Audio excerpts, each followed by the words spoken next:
Hi students, welcome to PV Digital Classroom. Today in this class we are going to see our new lesson, our third lesson. Our lesson name is Our Nation. What is our lesson name? Our Nation. See here, what is mean by nation? Nation na nammaloda naade, nammaloda country. What is our country name? Yes, very good. India is our country name. See here. Hi, I am Nila. I love my country, so I kept it clean. Do you? So the girl name is Nila. The Nila is saying that I love my country. So என்னோட country எனக்கு ரொம்ப பிடிக்கும்ன்றனால என்னோட country எப்படி வச்சிருக்கேன், க்ளீனாக வச்சிருக்கேன். Dust எல்லாம் வந்து நான் என்ன பண்ணுறேன், டஸ்ட்பினில் தான் போடுறேன். நீங்களும் இப்படி போடுறீங்களான்னு சொல்லிட்டு இந்த பொண்ணை யார் பார்த்து கேட்குறாங்க, நம்மளை பார்த்து கேட்குறாங்க. ஓகேவா? So next is my little Pictionary. Usually we will be seeing Pictionary, right? In this lesson also they have given you the Pictionary. See here, Amar Khan Jyoti, an Indian memorial constructed after India-Pakistan War of 1971 to commemorate he military soldiers of Indian Army Forces. So Amar Khan Jyoti means என்ன அப்படின்னா, இந்தியாவுக்கும் பாகிஸ்தானுக்கும் சண்டை நடந்தது இல்லையா? So எந்த இயரில் சண்டை நடந்ததுன்னா 1971. ஸோ அப்போ சண்டை நடந்தப்போ அவங்கள நிறைய சோல்ஜர்ஸ் எல்லாம் நம்ம சைடு இந்தியாவில் இறந்துருப்பாங்க இல்லையா? அவங்களோட ஞாபகார்த்தமாக மெமோரியலாக கட்டப்பட்ட இடம் தான் என்னது, அமர்கான் ஜோதி அப்படின்றது. அடுத்தது பாருங்கள், பேட்டில். பேட்டில்னா fight between armies or group of people. So ரெண்டு குரூப் ஆஃப் பீப்புளுக்குள்ளே சண்டை போட்டுக்கிறது, இல்லைனா ஆர்மி நம்மள மாதிரி இந்தியா பாகிஸ்தான் அந்த மாதிரி ஆர்மிக்குள்ளே சண்டை போட்டுக்கிறது. அடுத்தது பாருங்கள், வெப்பன். வெப்பம்னா வெப்பன் அப்படின்னா ஆயுதம்னு அர்த்தம். And object such as knife, gun, bomb etcetera. This is used for fighting or attacking. So ஒருத்தர் கூட ஃபைட் பண்ணுறதுக்கும் அட்டாக் பண்ணுறதுக்கும் யூஸ் பண்ணுறது தான் என்னது, வெப்பன். நெக்ஸ்ட் பாருங்கள், Mahavir Chakra, the second higher military decoration in India that is awarded for acts of conceptions gallantry in the presence of the enemy. So Mahavir Chakra அப்படின்றது மிலிட்ரியில் இருக்காங்க இல்லையா, மிலிட்ரி மேன்ஸ். ஸோ அவங்க வந்து ஏதாவது அச்சீவ் பண்ணியிருந்தாங்கன்னா அவங்கள கௌரவப்படுத்துறதுக்காக கொடுக்கக்கூடிய விருது, இந்த ஷீல்டு தான் வந்து மகாவீர் சக்ரான்னு சொல்லுவாங்க. ஸோ இதுதான் இருக்கிறதுலையே செகண்ட் ஹையர் அவார்ட் நம்ம இந்தியாவிலே. நெக்ஸ்ட் சோல்ஜர்னா a person who serves in army. So ஆர்மியில் சேர்ந்து நாட்டுக்காக சேவை செய்கிறவங்கள நம்ம என்னன்னு சொல்லுவோம், சோல்ஜர்னு சொல்லுவோம்.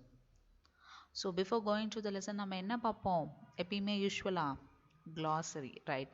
ஸோ இப்பயும் என்ன பார்க்க போகிறோம், க்ளாசரி தான் பார்க்க போகிறோம். சரி பாருங்கள், munching. மன்ச்சிங்னா eating something ஸ்டீடர்லி. So eating சம்திங்னா அப்படியே வாயில் வச்சு கொஞ்சம் கொஞ்சமாக மென்று சாப்பிட்றது தானே அது மன்ச்சிங். அடுத்து வியர்த். வியர்த்னா flowers arrange in a ring for laying on a grave.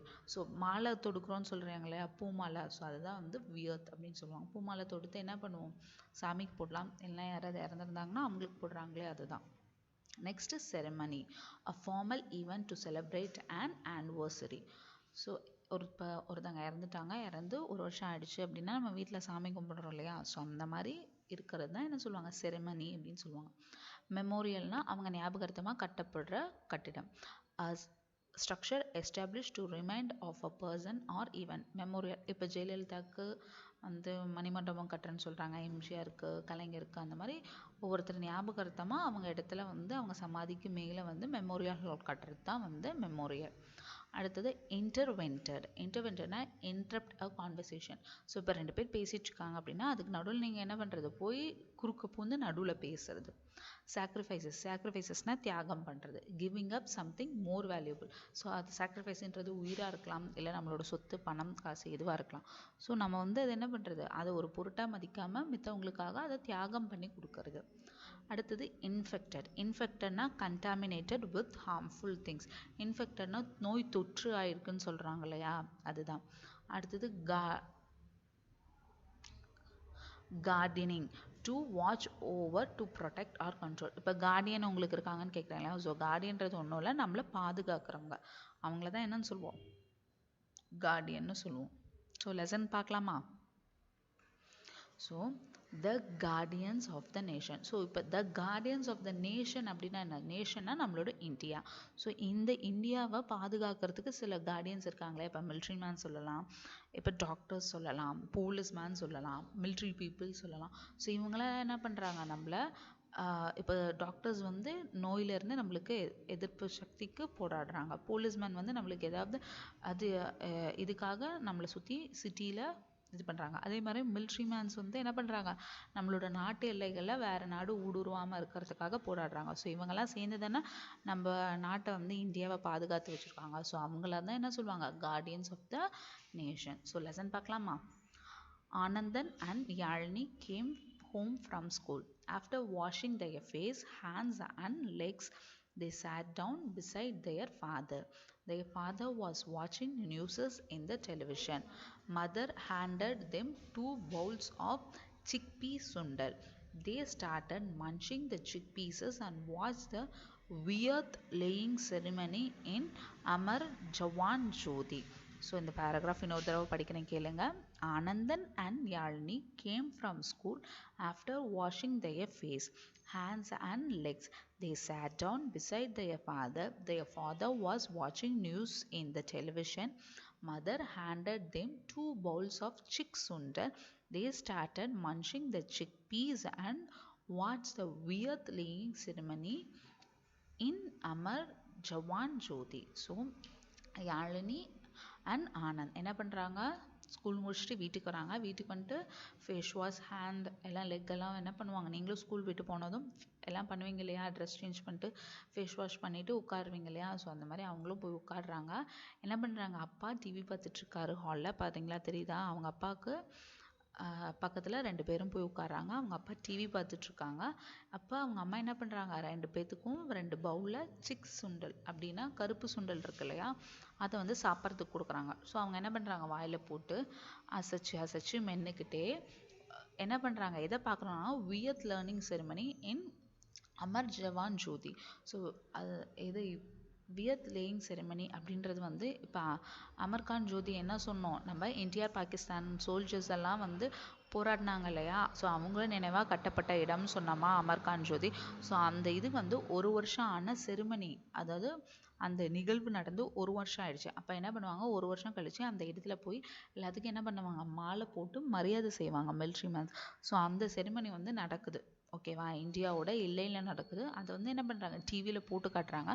அதை வந்து அவங்க அப்பா டிவியில் பார்த்துட்ருக்காரு. அவரோட சேர்ந்து என்ன பண்ணுறாங்க, இவங்களும் அதை பார்த்துட்ருக்காங்க. ஸோ மிலிட்ரி மேன் வந்து இறந்துட்டாரு, போரில் வந்து காலமாயிட்டார் அப்படின்னா அவர் வந்து அந்த அமர் ஜவான் ஜோதியில் வந்து அவங்கள வந்து நல்லடக்கம் செஞ்சு 1 வருஷம் கழித்து அவங்கள என்ன பண்ணுவாங்க, அந்த இடத்துல போய் திருப்பியும் அவங்களுக்கு மலர்கள்லாம் தூவி மரியாதை பண்ணுவாங்க. Dad, what is this place? What are they doing? asked Anandan. So அவங்க டேடி கிட்ட அவன் கேட்குறான், அவனுக்கு என்னன்னு தெரியல அதை பற்றி. இது என்ன பிளேஸ், இங்கே என்ன பண்ணுறாங்க அப்படின்னு சொல்லிட்டு ஆனந்தன் கேட்குறான். அதுக்கு சொல்கிறாங்க, this is Amar Jawan Jyoti, a memorial for the soldiers who died for country, replied father. So இது என்னது, நம்ம நாட்டுக்காக உயிர் தியாகமிட்ட சோல்ஜர்கள் இறந்துருக்காங்க இல்லையா, அவங்க எல்லாத்தையும் வந்து இங்கே தான் நல்லடக்கம் பண்ணியிருக்காங்க. ஸோ அதோட நினைவாக தான் இந்த இடம் இருக்குது அப்படின்னு சொல்கிறாங்க. ஸோ இப்போ இதை வந்து எப்படிப்பா எல்லாத்துக்கும் காமனாக கொண்டாடுவாங்க அப்படின்னு சொல்லிட்டு கேட்குறாங்க. Every 7th December is observed as army forces flag day. On that day we remember the sacrifices of our soldiers in gardening the nation. It is a great honor to save the nation by joining the army. So ஒவ்வொரு வருஷமும் December 7ஆம் தேதி வந்து என்னன்னு சொல்கிறாங்க, army forces flag டேன்னு சொல்கிறாங்க. So அந்த நேரத்தில் நம்மளோட நாட்டுக்காக உயிரிழந்த உயிர் தியாகம் செஞ்ச எல்லா சோல்ஜர்ஸ்க்கும் மரியாதை பண்ணுற விதமாக அவங்க என்ன பண்ணுவாங்க, அங்கே போயிட்டு ஹானர் பண்ணுவாங்க. அப்போ இதே மாதிரி நாமளும் நேஷனுக்கு சர்வ் பண்ணுறது ரொம்ப நல்லது, ரொம்ப பெருமையான விஷயம் அப்படின்னு சொல்லிட்டு அவங்க அப்பா சொல்கிறாங்க. Yalini proudly declared that when I grow up, I will join the army and save the nation. So அதுக்கு யாழினி என்ன சொல்கிறான்னா, அப்பா நானும் பெருசாகி என்ன பண்ணுவேன், ஆர்மியில் ஜாயின் பண்ணி நாட்டுக்காக சேவை செய்வேன் அப்படின்னு சொல்கிறாங்க. அதுக்கு Anandan said, I will become a doctor and treat the people. அதுக்கு திருப்பி ஆனந்தன் சொல்கிறான், நான் வந்து டாக்டர் ஆகி மக்களுக்காக சேவை செய்ய போகிறேன் அப்படின்னு சொல்கிறான். Yazhini asked, why don't you join the army and save the nation like me? அதுக்கு யாழினி ஆனந்தன் கிட்ட கேட்குறான், ஏன் நீ என்ன மாதிரி ஆர்மியில் ஜாயின் பண்ணி மக்களுக்காக சேவை செஞ்சா என்ன அப்படின்னு கேட்குறாங்க. அதுக்கு ஃபாதர் என்ன பண்ணுறாரு, ரெண்டு பேரும் இப்போ கான்வர்சேஷன் பண்ணிட்டு இருக்காங்களா, ரெண்டு பேத்துக்கு நடுவில் பூந்துறாரு. பூந்து என்ன சொல்கிறாருன்னா, father intervented them, it's not like the tear, everyone saves the nation. So அவர் என்ன சொல்கிறாரு, எல்லாருமே என்ன இந்த நாட்டுக்காக ஏதோ ஒரு சேவை செய்கிறாங்க. Anandan can become a doctor and can still save the nation. So Anandan கூட டாக்டர் ஆகி நாட்டுக்காக என்ன பண்ணலாம், சேவை செய்யலாம் அப்படின்னு சொல்லிட்டு சொல்கிறாங்க. How is that father, one has to fight and tie for the nation. அதுக்கு யாழ்னி சொல்கிறா, எப்படிப்பா அது சாத்தியமாகும், ஒருத்தங்க மிலிட்ரியில் சேர்ந்து நாட்டுக்காக போராடி உயிர் தியாகம் செஞ்சால் தானே அது வந்து சர்வீஸ்ன்னு அர்த்தம் அப்படின்னு கேட்குறா. It is not like that, child. Saving in military is a grace. Not everyone has to get it. So மிலிட்ரியில் ஜாயின் பண்ணுறது அப்படின்றது வந்து ஒரு வரம், அது வந்து எல்லாத்துக்கும் கிடைக்காது. But everyone has a role in our societies. But எல்லாத்தாலையும் மிலிட்ரியில் ஜாயின் பண்ணி சேவை பண்ண முடியாது. பட் அவங்கவுங்களுக்கு கிடைச்சிருக்க வேலையின் மூலியமாகவே என்ன பண்ணலாம், நாட்டுக்காக சேவை செய்யலாம் அப்படின்றார். If we do that role sincerely then we are saving our nation. நம்மளுக்கு கொடுக்கப்பட்ட வேலையை நம்ம சின்சியராக செஞ்சாவே நம்ம நாட்டுக்காக சேவை செய்கிறோம் தான் அர்த்தம் அப்படின்னு சொல்லிட்டு அவங்க அப்பா சொல்கிறாங்க. ஸோ ஃபஸ்ட்டு கொடுத்துருக்க ஸ்டான்ஸோட மீனிங் என்னது, யாழ்னி வந்து இந்த ஸ்டோரியை கேட்டதுக்கப்புறமா நானும் பெருசாகி ஆர்மியில் ஜாயின் பண்ண போகிறேன் அப்படின்னு சொல்கிறான். அதுக்கு ஆனந்த் வந்து என்ன சொல்கிறான், நான் வந்து டாக்டர் ஆக போகிறேன், டாக்டர் ஆகி மக்களுக்கு சேவை செய்ய போகிறேன் அப்படின்னு சொல்கிறான். அதுக்கு யாழ்னி ஆனந்த் கிட்ட என்ன சொல்கிறான், நீயும் என்ன மாதிரியே மிலிட்ரியில் சேர்ந்து மக்களுக்கு சேவை செய்யலாமே, நீ ஏன் போய் டாக்டர் ஆகுற அப்படின்னு சொல்கிறதுக்கு அவங்க அப்பா தான் ரெண்டு பேர்த்தோட கான்வர்சேஷனுக்கும் நடுவில் பூங்குது என்ன சொல்கிறாரு, மிலிட்ரியில் சேர்ந்து சேவை செய்கிறது மட்டும்தான் சேவை இல்லை, டாக்டர் ஆகி கூட அவன் என்ன பண்ணலாம், மக்களுக்கு சேவை செய்யலாம். எல்லாத்தாலையும் மிலிட்ரியில் ஜாயின்ட் ஆக முடியாது. அதனால நம்மளுக்கு கொடுக்கப்படுற வேலையை நம்ம எவ்வளோ சின்சியராக செய்கிறோமோ அதன் மூலியமாகவே நம்ம என்ன பண்ணலாம், நாட்டுக்கு சேவை செய்யலாம் அப்படின்னு சொல்லிட்டு சொல்கிறாங்க. நெக்ஸ்ட் ஆன்சர் பாருங்க, படிக்கிறேன். Father continued, I will tell you the story of a doctor who died serving the people. Karmugilan was a young talented doctor. He went to US for higher studies. His parents were very proud of him. They thought that he would settle down in US and continue his practice. But to everyone's surprise, he came back to India and started treating the poor people at free of cost. Were his parents not angry with him? asked Yalini. So அப்பா அதுக்கு சொல்கிறாரு, நான் உங்களுக்கு ஒரு story சொல்கிறேன், அந்த ஸ்டோரியில் பாருங்கள் என்ன நடக்குது அப்படின்னா, who tight serving the people, அதாவது மிலிட்ரி மேனாக இருந்து சர்வ் பண்ணி டயானா மட்டும்தான் சர்வீஸ் இல்லை, நான் அதுக்கு பதிலாக வேறு ஒரு ஸ்டோரி சொல்கிறேன்னு சொல்கிறாரு.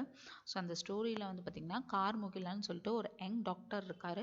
அவர் வந்து வெளிநாட்டிலலாம் போய் படிச்சுட்டு வராராம். He went to US for higher studies. So higher ஸ்டடீஸ்க்கு யூஎஸ்க்காக போகிறாரு. அவங்க பேரண்ட்ஸ்க்கெல்லாம் எப்படி இருக்குது, ரொம்ப பெருமையாக இருக்கான். அவங்க என்ன நினச்சாங்கன்னா, அவர் ஹையர் ஸ்டடீஸ் அங்கேயே முடிச்சுட்டு யூஎஸ்லேயே செட்டில் ஆயிடுவார் அப்படின்னு நினைக்கிறாங்க. செட்டில் ஆகி அங்கே ப்ராக்டிஸ் பண்ணுவாருன்னு நினைக்கிறாங்க. ஆனால் எல்லாத்தோட ஆச்சரியமாக என்ன ஆகுது, அவர் படித்து முடிச்சோடனே இந்தியாவுக்கு ரிட்டன் ஆகிறாரு. இந்தியாவுக்கு ரிட்டன் ஆகி புவர் பீப்புள் எல்லாத்துக்கும் என்ன பண்ணுறாரு, இலவசமாக மருத்துவம் பார்க்குறாரு. அதுக்கு யாழ்னி கேட்குறா, ஏன்பா அவங்க அப்பா அம்மாக்கெலாம் அவர் அப்படி பண்ணுறது பார்த்து கோவம் இல்லையா அப்படின்னு சொல்லிட்டு கேட்குறாங்க. Of course they were angry but he was happy in what he did. One day the dengue broke out in nearby villages. He fell to those villages and started treating them. He saved the life of many villagers. His fame spread across the villages. People poured in to get treated. Unfortunately, he got infected by the diseases and taken to the city hospital. His parents were so upset and worried. As his condition was critical, he told his parents that he had done his duty to the country and he would die peacefully. In couple of days, he died. The people of the village were her served last, built a hospital on his memory and treats people at free of cost. That is really great. He is a real hero, said Yalini. Father replied, everyone should love and respect our country and people, and that is real service of nation. So அவங்க அப்பா அம்மாவுக்கு என்னது, அவர் வந்து இலவசமாக மருத்துவம் பார்க்குறது கோவம் தான். பட் அவரு என்னது, அவரும் ரொம்ப சந்தோஷமாக இருந்தார் அவர் பண்ணதில். அப்போ என்னாச்சு அப்படின்னா, அவர் சேவை செய்கிற வில்லேஜில் ஒரு நாள் என்ன ஆயிடுச்சு, டெங்கு நிறைய பரவ ஆரம்பிச்சிருச்சு. ஸோ அவர் என்ன பண்ணுறாரு, அங்கே இருக்க மக்களுக்கெல்லாம் வந்து இலவசமாக ட்ரீட்மெண்ட் கொடுக்குறாரு. இலவசமாக ட்ரீட்மெண்ட் கொடுத்து அந்த வில்லேஜில் வீட்டில் இருக்க நிறைய பீப்புளை காப்பாற்றி அந்த நோயை ஓரளவுக்கு கட்டுக்குள்ளே கொண்டு வராரு. பட் என்ன ஆயிடுச்சு, அட்லாஸ்ட் அவருக்கே வந்து அந்த டெங்கு வந்து அஃபெக்ட் ஆயிடுச்சு.